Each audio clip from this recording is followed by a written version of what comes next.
Bonjour à tous et bienvenue pour ce nouveau Comment choisir. Aujourd'hui on va parler réchaud. Alors il y a beaucoup de choix sur le marché concernant les réchauds.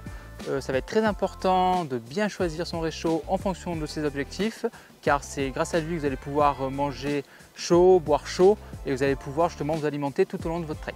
Donc si on commence par les réchauds à gaz, c'est ce qui va être le plus courant. Le réchaud à gaz, il va être facile à utiliser, il va être fiable, puissant. Certains modèles sont très légers et surtout on va avoir un réglage de la flamme qui va être très précis. Le seul inconvénient qu'on peut retrouver, c'est qu'on risque de ne pas tomber sur les bonnes bouteilles de gaz dans certains pays et surtout on ne peut pas voyager avec une bouteille de gaz en avion. Si je vous prends l'exemple d'un modèle léger comme celui-ci, qui est l'exemple parfait d'un modèle de réchaud à gaz léger, on va retrouver donc une boîte de transport pour éviter d'abîmer son matériel dans le sac et pour le transporter facilement.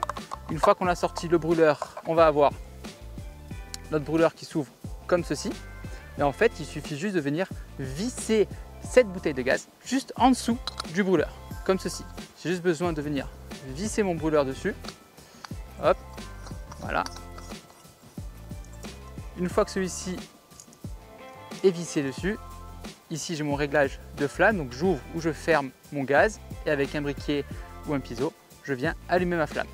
Une fois que j'ai terminé mon utilisation et que le réchaud a refroidi, parce que je fais attention, ça va être très chaud, je vais pouvoir venir dévisser mon brûleur, récupérer une bouteille de gaz, il n'y a aucun danger là-dessus, et la réutiliser plus tard. Il faut savoir qu'il faut rajouter une popote en plus, donc du coup pour venir justement mettre ses aliments ou faire bouillir son eau, au niveau de l'encombrement, on prend en compte une popote supplémentaire. Autre type de réchaud à gaz, il existe aussi les réchauds dits optimisés qui se présentent comme ceci, donc tout est compris à l'intérieur. Alors c'est très simple en fait, vous avez votre popote qui est ici, le brûleur qui est à l'intérieur, donc qui se range à l'intérieur en plus de votre bouteille de gaz. Ensuite, votre brûleur, vous venez le clipper en dessous, comme ceci. La bouteille de gaz vient se fixer par la suite et vous venez refermer avec votre bouchon. Certains modèles peuvent monter à ébullition en moins de 100 secondes. Donc on est vraiment sur de la chauffe très rapide. Un autre avantage aussi, c'est que vous pouvez boire directement ici au petit couvercle qui est prévu à cet effet. Vous avez une passoire qui est compris avec le couvercle et surtout vous avez un système ici qui vous permet de l'attraper même lorsque c'est chaud. Troisième et dernier type de réchaud à gaz, ça va être les réchauds déportés comme celui-ci. Donc il va être très utilisé en alpinisme car la bouteille de gaz est déportée du brûleur, c'est-à-dire que la bouteille peut être à l'envers, sur le côté, peut être dans le sac.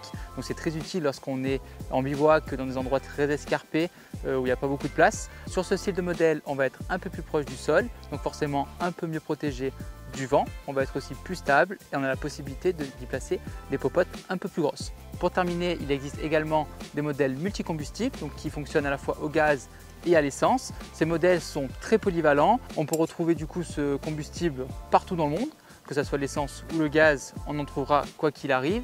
Ça s'utilise principalement en montagne ou dans les pays froids, car justement l'essence permet de pallier à tout ce qui est problématique de gaz lorsqu'on rencontre des basses pressions ou lorsqu'on est dans des températures négatives en altitude par exemple. Ça demande un peu plus d'entretien dû à l'utilisation de l'essence et forcément un peu plus de précautions.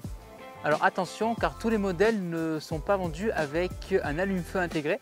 Donc si ce n'est pas le cas, vous risquez d'être embêté lors de votre bivouac. Il vaut mieux s'en rendre compte avant et prendre un petit briquet ou une petite boîte d'allumettes, ça fait toujours plaisir. J'espère que ce nouveau Comment choisir vous aura plu, qui vous aura permis de vous faire une meilleure idée des différents types de réchauds que vous pouvez retrouver sur le marché. Si vous voulez plus de Comment choisir, je vous invite à venir sur notre page YouTube Sri Lanka TV. Et sinon, rendez-vous en magasin pour essayer nos réchauds. À bientôt!